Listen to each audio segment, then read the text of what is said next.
Greetings all. Today is January 29, 2024, and today I am returning to read Invasion of the Globots, written by me, P.T. Hopkins, also known as Patricia Hopkins.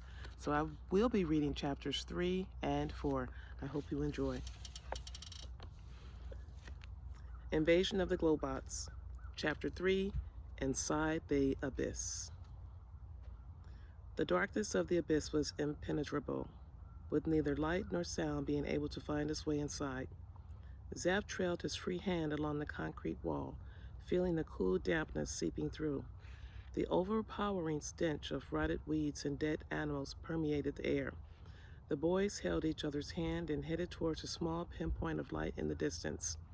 Every now and then, a strong, cold burst of air blew past them, almost knocking them over each time. Zap, I'm really scared. Where are we? I don't know. Maybe a storm drain or an old well. I'm not sure because I can't see a thing. My space gun has lights. You want me to use it? Okay, but just for a moment. CJ took his gun from his shorts and fired it several times. The effect was strobe-like and lit up the darkness. They saw that they were inside something that resembled a large sewer drainage pipe. I think something is following us. Do you hear that scraping noise? Asked CJ. Yeah, and it's creeping me out because I don't know what it is. It's most likely some small animal that's more afraid of us than we are of it. If it was dangerous, it probably would have attacked us by now. If you're trying to make me feel better, it's not working. I just hope it's not a zombie following us. Man, will you please lay off all the talk about zombies? You're starting to freak me out. I like zombies.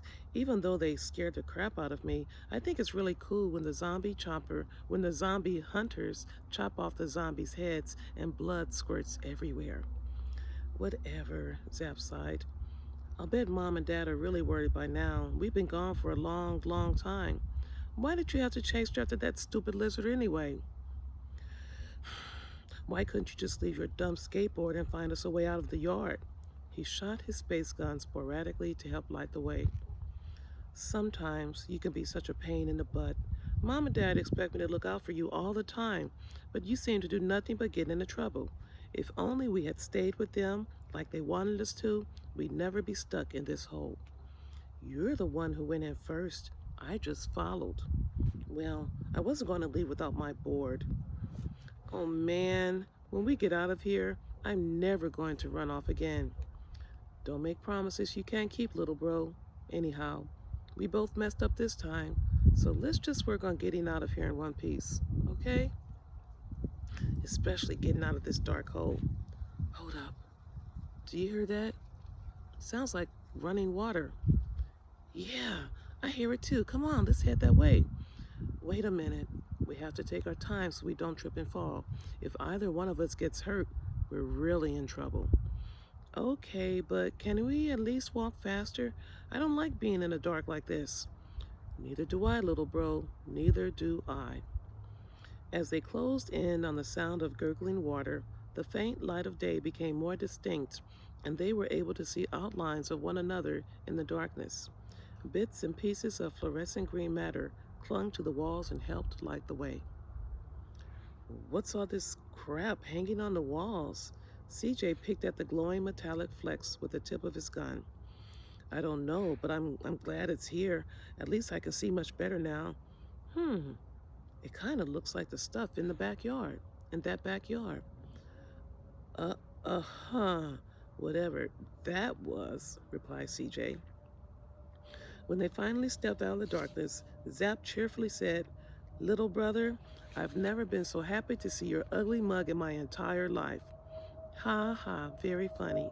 If I'm ugly, so are you, because everybody says I look just like you. He dropped CJ's hand. Follow me. We're almost at the opening. Look, Zap, there's your skateboard. Yeah, how did it get all the way down here on its own? Zap frowned. As he got closer, he thought he saw the skateboard move on its own, as if it were alive. He shook his head to clear his vision. What the? CJ, did you see that? CJ ran to his brother's side. They both stared down at the skateboard. Zap nudged it carefully with his foot. treating it as if it were an animal faking death. No. What did you see? Nothing, nothing. I think my eyes are playing tricks on me. He bent down and scooped up his skateboard. Are you all right? Yeah, I'm okay. Come on. There's an opening a little bit further. Let's see where it goes so we can find our way back to Mom and Dad. Chapter 4. Nothing is as it seems. The boys stood in the opening, gazing out at the land below. Daylight revealed they were inside a large cement drainage pipe, about 6 feet in diameter. Particles of blue and green icy tidbits lined the opening of the entrance. The coolness inside the pipe was in sharp contrast to the warm, humid air outside. You were right. This path does lead to the Riverwalk. CJ congratulated his brother. Uh-huh, it's the San Antonio River, all right. But how are we going to get down there? The 20-foot drop from the pipe to the grassy incline below terminated onto a paved walking path. Parallel to the path, murky river water flowed freely. Maybe we could slide down on our butts like we used to ride inner tubes down the hill. Good idea, but first we're going to have to jump to the ground. Zap surveyed the ground, looking for the best place to land. I'll go down first and then I'll help you down. Piece of cake, CJ remarked. Zap tossed his skateboard down first. It landed wheels down and ready to roll.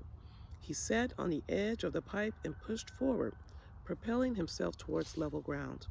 When he hit the soft dirt, he almost landed on his skateboard, but the board had somehow shifted slightly to the left, away from his feet. My board just moved. CJ, I swear it moved on its own. What the heck is going on? Zap shouted. Can we please talk about your skateboard after you get me out of this pipe? It sounds like something is behind me. CJ nervously glanced toward the darkness. He stuffed the action figure and his space gun deep into his pockets and snapped them securely shut. Okay, little brother, do like I did. Sit down first and push yourself off. That's right, just like that. Are you going to catch me if I fall? CJ asked, still nervously looking behind. You won't fall. Just push off and you'll be fine. I want you to go on my count. 1, 2, 3. CJ did as he was told and pushed himself out of the pipe. He landed near Zap, safe and sound. I did it, and I wasn't even scared.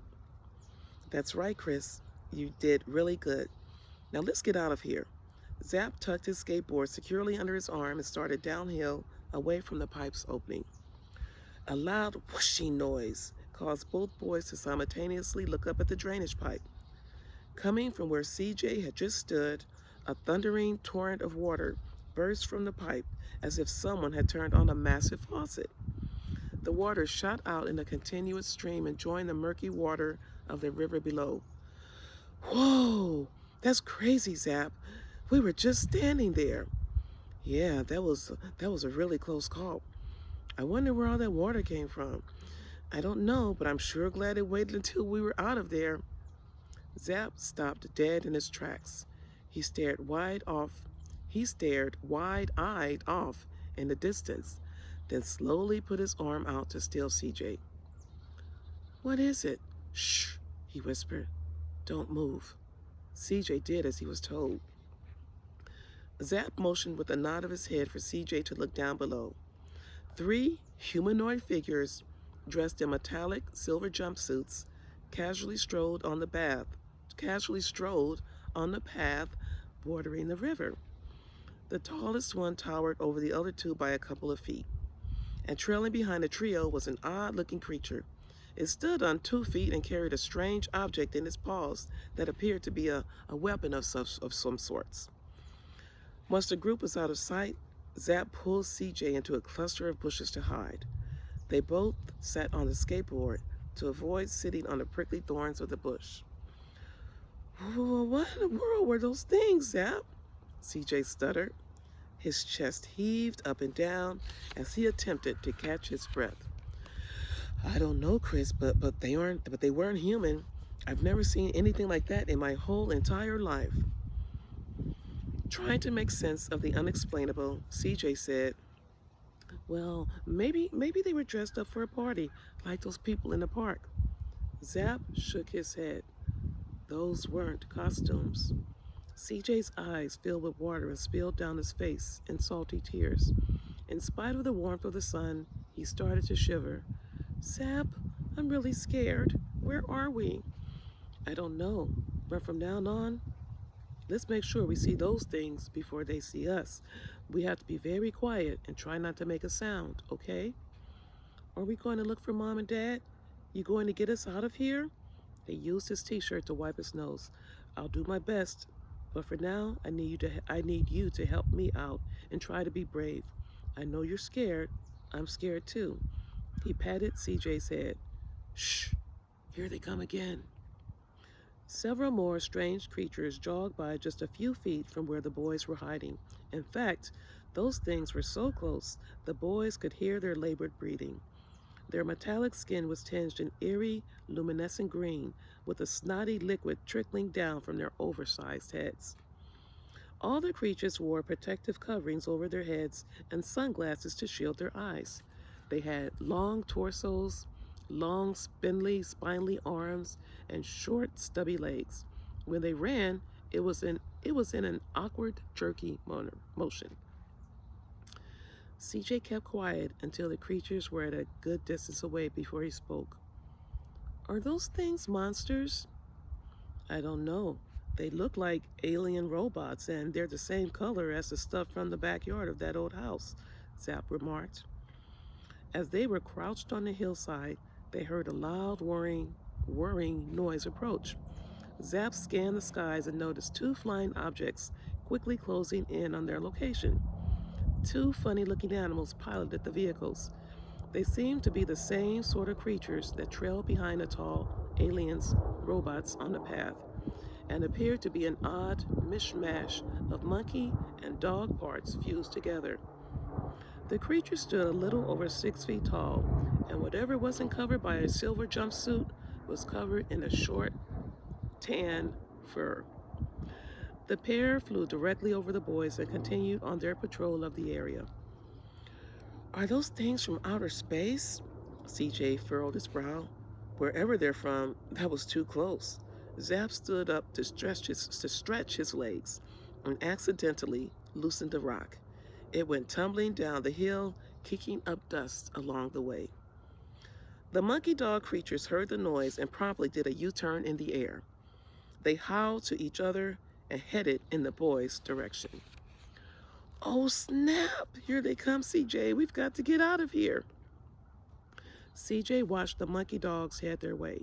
Simultaneously, he heard a crackling noise at his feet, and when he looked down, he saw an amazing sight. Zap, check out your skateboard. It's floating, he whispered excitedly. Zap's skateboard crackled and snapped with electricity. The board hovered about a foot off the ground, slowly turned over once, then returned upright and shimmied towards them. I think it wants us to get on. How can a skateboard want us to get on it? Zap asked, bewildered. CJ climbed on the board and immediately found his balance. We don't have time to figure it out. Those things are almost here. Come on, get on. Zap glanced over his shoulders to see both creatures pointing their weapons at them. He took CJ's hand and boarded the skateboard. It hovered for a mere moment before zooming away from the monkey dogs, leaving them in its wake. After just a few moments of practice, Zap quickly discovered he could control the board's direction with simple movements of his body, just as if he were skating on land. He bent down and grabbed the side of the board to slow it down. The skateboard responded to his every command, and when they were in a safe spot, they both leaned back and brought it to a complete stop. CJ stepped from the skateboard. He jumped up and down excitedly. Wow, that was too cool. How did you do that? Zap closely examined it. There is nothing different about my skateboard. It still has the same old scratched up deck, and the grip tape is peeling in the same exact spot as I remember. The peace sign sticker is still stuck firmly to the deck at the front. He turned it over and checked out the trucks and wheels. Nothing different here. He removed the skate tool from his pocket and tightened the hardware. I don't know how I did it. In fact, I don't think I did anything. CJ squinted at his brother skeptically. Skateboards don't just fly on their own. What's going on? It's something about this place. Look around. Everything looks the same except there are no people. The houses, the trees, the sky, even the water. It looks like home, but I don't think this is home. Not the home we remember anyway. So you think we're still in San Antonio? CJ scanned the street. It kind of looks like we're still in that King William part of town, but I know what you mean. Something doesn't feel right. Yeah, this isn't the city we used to know. I don't ever remember seeing weird space creatures in San Antonio. Maybe we have entered another dimension like what happened to those people in that zombie movie I saw last week. CJ frowned at his little brother while continuing to examine his skateboard. I'm serious. In the movie, those people went through a time machine and ended up in a world filled with zombies. It was so cool. I don't think we have to worry about zombies. From the look of things, we have a lot more important stuff to be worried about. Come on, we've got to get off the streets. There's no telling how many of those weird-looking creatures are running around. Can we just ride your skateboard one more time and take a look around? Zap checked the streets. Zap checked the streets, which appeared nearly deserted. That's a good idea. It looks pretty quiet right now. He set the skateboard on the ground and waited for it to levitate. Nothing happened. How do you turn it on? CJ nudged the board with his foot. I don't know. What did you do last time to get it started? Zap stared at the skateboard his father had given to him for his 12th birthday. It looked the same. Nothing. It just turned on by itself. Let's see. Do the same thing that you did before. All I did was wonder how we were going to get away from those monkey dogs. That's it. Zap frowned. Okay, so let's both think about that. Concentrate real hard. Should we close our eyes? Did you close them before? No, I was looking at those creatures coming at us. So don't close your eyes now. Zap looked his little brother over. Hey, what do you have in your pockets? Just Ninja Commando and my space gun. Why? I was just thinking, if my skateboard is, well, alive, what about the stuff you brought here with you? You think Ninja Commando is alive? Well, not exactly alive, but changed. CJ gawked at Zap before carefully unsnapping his pocket. He pulled out his action figure along with the space gun and handed both to his brother. Zap examined the toys. He tentatively placed Ninja Commando on the ground. When he did, the toy raised his small plastic arms and pointed both guns towards the house across the street. CJ's mouth gaped open in astonishment at the sight of his figure coming to life. Although the sight of an action figure moving on its own was fascinating, Zap was more interested in what lurked behind the doors of the house of his interest. Suddenly, again without any prompting on the boy's part, the skateboard levitated and shimmied as if inviting the boys to climb aboard. Go get your toys and put them back in your pocket. I think we need to go. CJ did as he was told. This time, when he handled his action figure, he did so much more carefully. I wonder if Ninja Commando can talk. I don't think it works that way. Come on. I have a feeling it's not safe being in the open like this. So you figured out how to start your board? I think so. Somehow, my skateboard is in sync with my thoughts. When I sense danger, it turns on. Come on, let's try to find somewhere safe. The boys hopped aboard the skateboard, rising about 20 feet in the air. Zap cautiously maneuvered his skateboard through the streets of the King Williams district with one eye on the lookout for creatures. Look, Zap, there's that gazebo in the little park. Remember? It's where Dad parked the car. Yeah, I see it, but don't expect our car to be there. CJ knew his search was futile, yet he still scoured the street for their parents' car. Unfortunately, the only cars they did see were identical and parked in perfect precision. His heart sank a little when he realized they wouldn't be seeing their parents anytime soon. Zap expertly maneuvered his skateboard over the old Arsenal Street Bridge, hovering inches above the wooden planks. The boys dismounted the board and peered between the slats at the picturesque trail trailing the river. Thankfully, none of the creatures were anywhere to be found, and the monkey dog patrol was barely visible from their current location. The next stop was the Gunther House, a popular place that was usually packed with locals and tourists alike who gathered there for its popular brunches. As the boys flew over the grounds, all appeared to be normal. Well, except for the fact that it was a beautiful Saturday afternoon and the restaurant was now closed. In fact, there were no people in sight anywhere. Typically, the streets of King William would be teeming with activity, especially on a weekend. Zap, do you remember the spot where we last saw Mom and Dad? Yep, it's around the corner. I know they're not there, but can we just fly by and take a quick look? Please? Sure. CJ held on while Zap performed a perfect kick turn to head towards the bed and breakfast. They stopped in front of the bed and breakfast and dismounted the board. From the quiet sidewalk, they stared blankly at the renovated mansion. Zap climbed the steps. He motioned for CJ to follow. They peered through the sparkling windows to only see that the place was vacant. CJ plopped down on the steps. He rested his chin on his knees and told his big brother, I want to see Mom and Dad. So do I, Zap sighed, scanning the area for any sign of human life. Where are they? Where are we? Where are all the people, Zap? How come all we see is those funny-looking creatures? I wish I knew. Come on, don't get discouraged. We're bound to run into somebody who can help us figure this out. They walked down the street and stopped at the location where they first separated from their parents. The sidewalk was still uneven. The tree where CJ first saw the lizard was still there, and so was the stone wall bordering the street.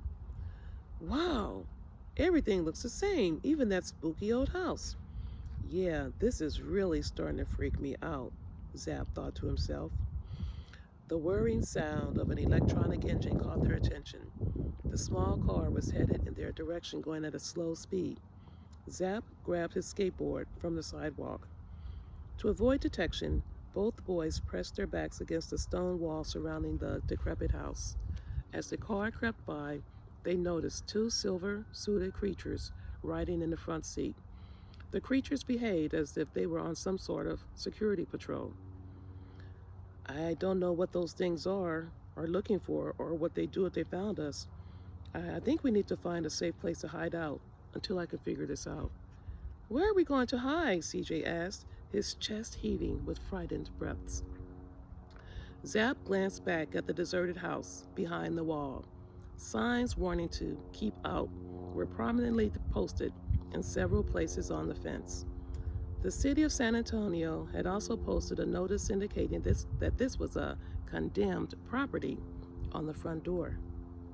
The paper, yellow by age and weather, fluttered with every passing breeze. Anywhere but in there, said CJ, shaking his head. Zap surveyed the quiet neighborhood. Okay, but we've got to find somewhere quick. It's going to be dark soon, and the last thing I want is for us to be on the streets at night. What about those old boarded-up warehouses Dad drove by on the way down here? That's a good idea. I think they're at the end of the street, but we've got to be very careful we're not seen. You ready to pretend we're like soldiers? Like we used to do when we were friends? Yep, just like those guys who were hiding from the zombies. We've got to make it to the warehouses without making a sound. Zap noticed more of the creatures were coming out now that the sun was setting and the temperature was dropping. But he didn't want to mention that particular fact to CJ. CJ unbuttoned his pocket and pulled out Ninja Commando. The action figure rested in his hands without moving any of his plastic appendages. Phew, I guess it's safe. He's not moving his arms anymore. Hold him out like a scanner. That way, he can warn us if there are any of those things nearby. Okay. The two boys scurried through the streets of the King William district, maneuvering around parked cars, using them as covers when any of the creatures happened to pass by. They finally made it to a block of empty warehouses situated near the old Pearl Brewery. "It's almost dark," said Zap. He watched his shadow gradually disappear. "We have to find a way inside. Try the windows too." Everything they tried resulted in the same outcome, locked up tighter than a bank's vault. CJ felt the action figure shift in his hand and point its guns toward the street. He turned to see what was wrong. A group of creatures were headed in their general direction. Their luminous skin emanated an ethereal, soft light. The protective headgear was now gone, revealing grotesque, pulsating, purple veins crisscrossing their massive heads. Strange chirps and grunting noises appeared to be their means of communicating. The boys sank deep into the shadows of a doorway, hoping they wouldn't be discovered. "I'm scared, Zap." "Me too." Zap jiggled the door handle once more with his free hand. This time, the door opened. The boys quietly slipped inside and closed the door behind them, just as the creatures were a few feet away. Through the dirty window, they watched dozens of the creatures strolling around as if they were tourists out sightseeing. "That was too close. How did you get the door open? I thought it was locked," CJ said. "It was. Maybe I jiggled it loose." The boys stopped speaking when they heard a rustling within the room. Out of nowhere, a voice that seemingly came from the shadows whispered, "Welcome to the place where nothing is as it appears." And that concludes chapters 3 and 4 of Invasion of the Globots.